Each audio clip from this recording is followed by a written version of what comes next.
The Indian Premier League auction has just come and gone. Mitchell Starc and Paddy Cummins, the spearhead of the Australian Yeah. pace bowling attack, they have shattered the records at the auction. Mitchy Starc going for 24.75 crore. Paddy Cummins, he actually broke the record about half an hour before Starc did at 20.5 crore. Some phenomenal, phenomenal money. I sit there and obviously I know my cricket and I know bits and pieces. But you look at the auction, and I sort of thought the Australian captain, they're both very versatile bowlers. Mitch Starc, Mm. I guess he's more of a match winner, take a pole when you need it. But Paddy Cummins, a bit younger in age, a real public figure, like a real. I thought Cummins would have gone for more than Starc. Can you give us your thoughts, whether you agree with that or disagree with it? Yeah, it's a good point. I sort of thought with what Cummins offers with the bat and the captaincy side of things, Hmm. he might have gone for a little bit more. But one point that was made regularly throughout our discussions was that Mitch Starc kind of takes the pitch out of the equation. If you think about what he does with the new ball, swinging it, getting it really full, doesn't need conditions in his favour. He's not an into the surface seam type bowler, and at the back end, if it's reversing, he takes the pitch out of it as well. So he doesn't necessarily need conditions in his favour to be highly successful.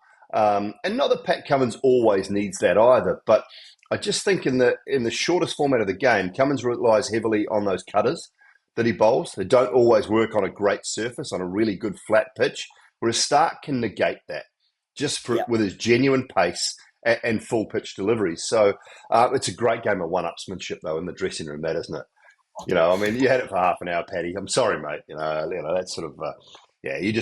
I'll get the drinks this round, buddy. You're right. That sort of thing will go on. I'm imagining throughout the next couple of years for Australia. But look, they're both terrific players, and it's nice to see Stark. But I wasn't sure he'd go for the price he went for purely and simply because of his history in the Yeah. IPL. He'd been in the auction, he'd pulled out. He'd been selected, he'd pulled out. And the Indians do tend to have a bit of memory for that side of things. So, look, it surprised me somewhat that he went for the amount of money he did. Didn't surprise me that teams were going to be after both of them. I mean, they're both terrific players. Yeah, so if you're sitting at the table for Kolkata and you've got the money to spend, you've got the purse, you've had a big year, and who are you forking the extra dollars out for out of the two? It sounds like Cummins. Which way are you leaning? Yeah, look, I think if I've got batting power, I'm going for Stark. If I've got enough batting, I'm going for Stark. If I need someone who can bat at that 6-7 or 7-8 position and offer me something, then I'm looking at Cummins all day long. And if I need a captain, and that's the other thing that I think the Sunrisers looked at. Markram might not play every game for them. They haven't announced the captain.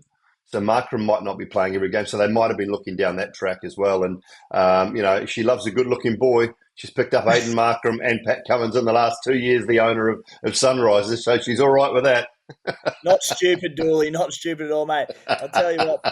Poor old Josh Hazelwood, the other member of that pace bowling attack in Australia. If he doesn't get a few free beers out of Stark and Cummins, then mate, I don't know what's going on. Absolutely.